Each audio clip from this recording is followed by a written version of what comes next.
Kampala is the capital city of Uganda. Located in the East African Great Lakes region, it is one of the most densely populated and fastest growing urban centers in Africa.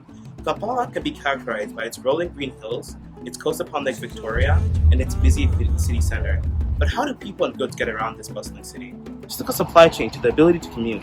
The quality of life for millions of Ugandans is dependent on reliable, safe, and inexpensive access to transportation. Uganda is becoming an increasingly urbanized, industrialized, and interconnected country, and yet hours are wasted in ineffective, unsafe, and expensive commutes to work or school. Around 75% of daily trips made by Africa's poor are made through walking, and yet pedestrian-friendly infrastructure is in an abysmal state, with a poverty rate of around 41%. Walking simply isn't efficient enough to propel the economic futures for millions of Ugandans. This is a story about access to opportunity. I headed to Uganda over the past 6 months to personally examine and explore the problems that business owners, families, and workers have in regards to the coronavirus pandemic. I focused on the impact that access to transportation would have on these various lifestyles, with the goal of providing bicycles to those who would need them. In my journey, I navigated through the life of a pottery maker, a farmer, and a security guard.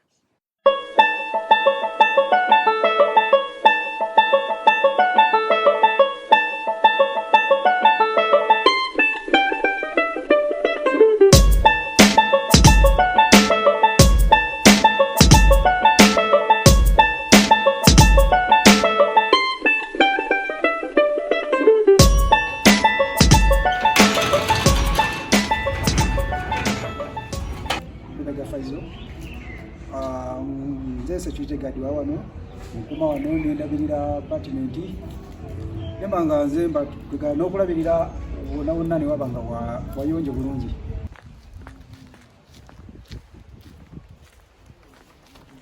Currently, we're planning to head to a city called Buddo. Buddo is about 10 kilometers to the east-west of me. However, due to COVID-19 lockdowns instituted by the government, private vehicles are no longer allowed on the roads.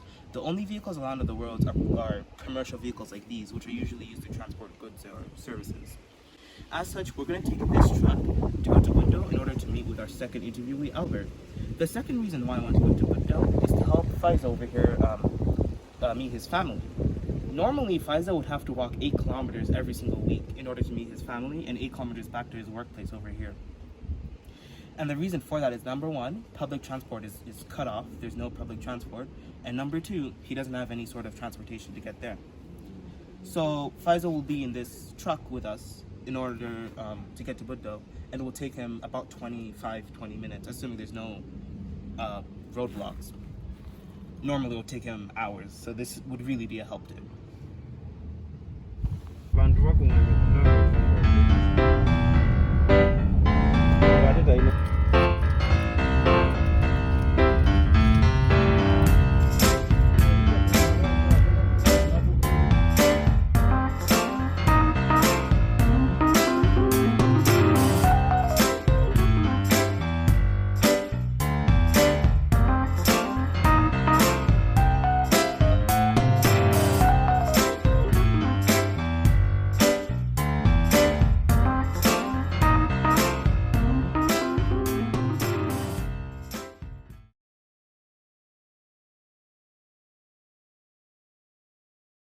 So therefore, Ugandans who are in the villages don't come to Kampala,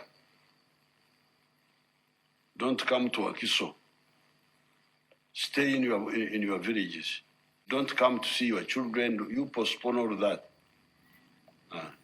Stay where you are, because where you are, it is safe. Good morning, sir. Good morning, how are you? Yeah, 2 men in the car.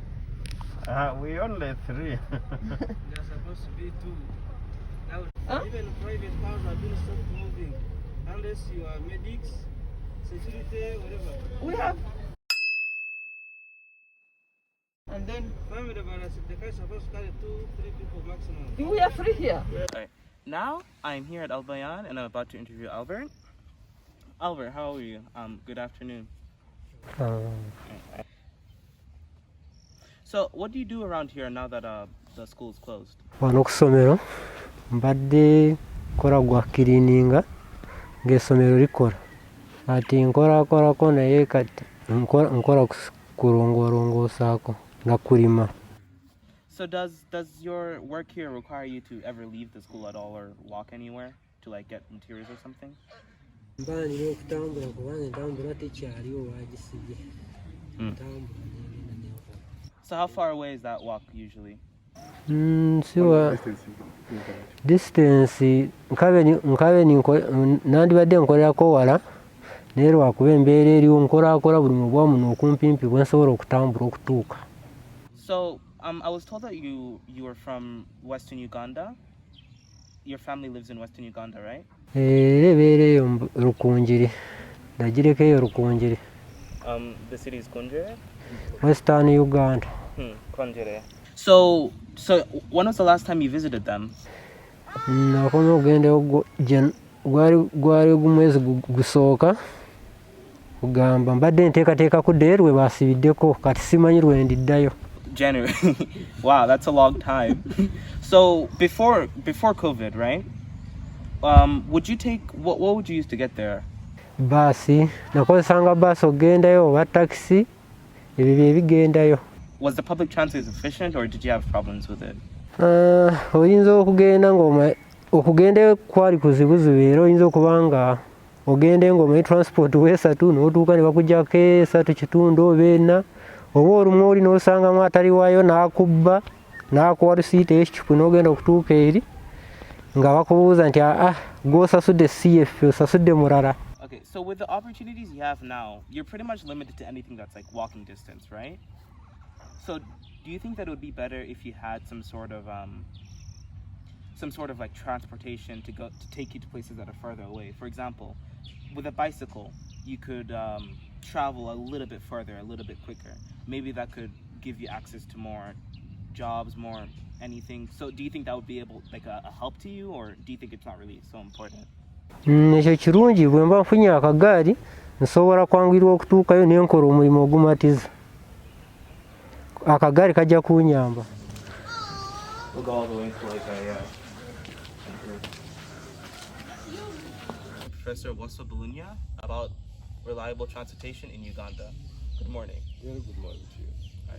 This project seeks to distribute bicycles to those who are in need. Today, we're here to seek a professional's opinion on whether or not reliable transportation impacts people's livelihoods and economic outlook. How much of an impact would you say that access to transportation has on a person's economic outlook? Very, very, very much. Very important, because you need to be able to move from place A to place B all the time. Take a case of a student. There are students who stay in schools. They don't need transport except to get them to school. But those who are day scholars, they need to be able to move from their homes to the school. And you'll be amazed. People walk for several miles, maybe a mile, 2, 3, 5, 6 miles a day, to and then from. So there is need for a certain method of transport to take them up to these places. Now, for the ordinary people, depending on what they do, of course, they may need to go from their homes to go to trading centers where they're taking their goods to sell. They may need to get from home to go to hospital, for instance. And they also need a method of transport, for instance, to carry water from wells, especially if the water is at a distance. So yes, the transport requirement is very, very important. Otherwise, people have got to walk for all that distance. You mentioned two things that interested me a lot, actually. And you said that people would walk 2, 3, and 6 miles, and then you mentioned that people would carry cargo such as water and other things. And in my project, my idea is to bring bicycles to people, and I believe that bicycles are really effective in that 6-10 mile range, like around there, 2 to 10. And then also, I believe that bicycles kind of also help with that logistics problems, getting supplies to different areas. So I'm just wondering your opinions on like versus walking. Would you say that bicycles are better and like kind of sustainable alternative? So the bicycle is very important I mean, it doubles as a means of transport and also exercise. And if a child is going to school walking 2 miles or 4 miles or 5 miles, it takes much longer to walk than when you're riding a bicycle. So it's much faster. And of course, you take the benefit of the exercise that you do. And even for the people who want to go and sell goods to the market, if you're carrying a sack of potatoes carried on your head, it's not even healthy that way. But if you put it on the bicycle, you ease the method of transport. It's easier, faster, and even for your health purposes, that you don't get challenges with your body because you're carrying something heavy on your head. And where there is no other mode of transport, because you would expect to have pickups or lorries, but they are not that many. And if there's not much business, they're not going there. Then, of course, the other problem is that the roads in the countryside, really many lorries and pickups don't go there because the roads are not done. It raises the cost of transport because they break down very quickly. Yeah. Thank you so much for your time. Right. Yeah, I really appreciate it. Thank you. I hope it does for you. Yeah, it does work very much. Right. So Salingo, would you please describe to me your tasks around this farm? Nziriramu mirimu okulima matooke gangano, kulima wali wonna n'ennima, ninayo n'olusuku olulala lwenkolamu. So is this banana ready to be planted? Kati lino lituuse okukola ki okuliira, kati tulitemako ne tulipakira mu kkutiya ne tugenda ewaka abantu baffe ne bali. Okay. Currently, I'm here in the village. I'm here to interview Salingo. He's a farmer that works in Bomlee. Good afternoon, Salingo. How are you doing? So would you please describe to me what you do for a living? In being a farmer, what are your tasks exactly? Like, would you have to carry things?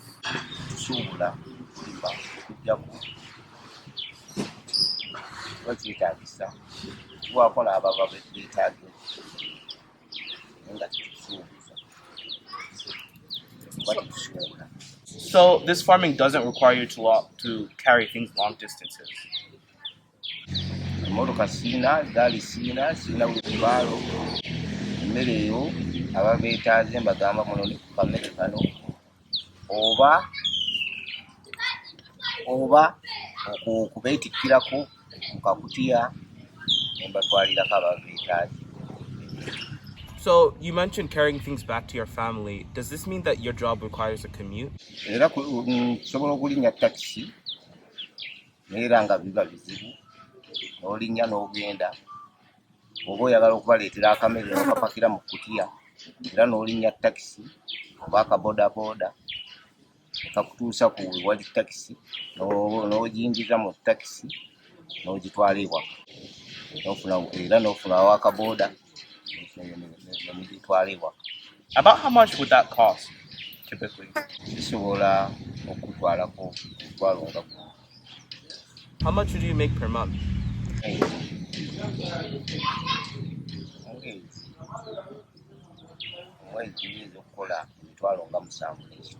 What do you think would be the distance between Bombo and Kampala, like where your family lives?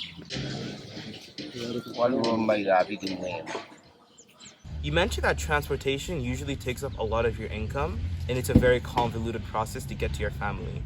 Would you think that a bicycle would help you alleviate some of the stress that comes from that? Egaali ejja kunnyamba kunnya kubanga bwe ŋŋenda n'enkola emala okukola n'ensulayo ennaku nga wiikisi 2 oba wiiki nsobola ate okuvuga eggaali n'enkomawo. So recently there's been a lot of lockdowns in the country, and sometimes taxis and bodabodas have been prohibited, and moving across districts have been prohibited. Has that ever affected you going back to your family? Mu lockdown saasobola kuddayo mangu namalangayo mwezi naye engeri bodaboda gye zatambuzanga ebifuluusi nga tusobola okuweerezayo kamere gwe n'obeerayo eyo.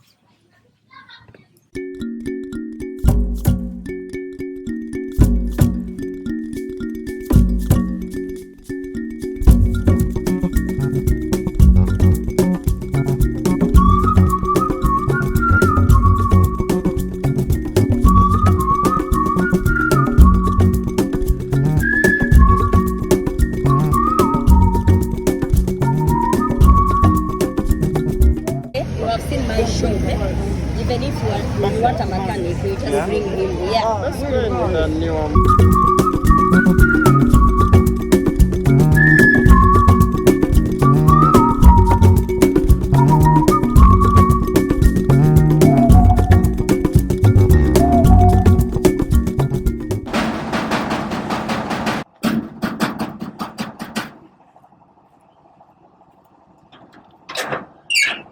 Good afternoon, Salvatore. Come in. I'm good. How are you? After interviewing you, I was surprised to get you. So based off of your story of traveling so far just to meet your family and transport them with food, we've decided for you to be the first recipient for my bicycle project. I was able to raise the funds, and we've got you your first bicycle all the way from Katwe. It was actually ridden from Katwe all the way here. I think maybe about 8 to 10 kilometers. So I really hope that you would enjoy it. As we can see here. Yes. That's so proud of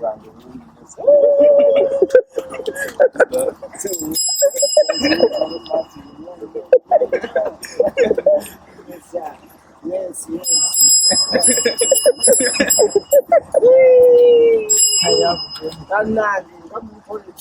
Thank you very much.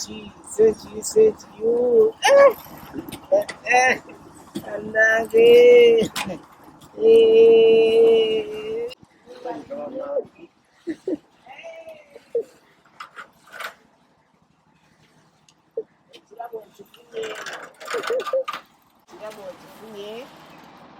Kirabo nkifunye nja kukyusa obulamu bwange bulungi. Obulamu bujja kukyusa bulungi. Mwebali nnyo, mwebali ddala Katonda abaddukeewo.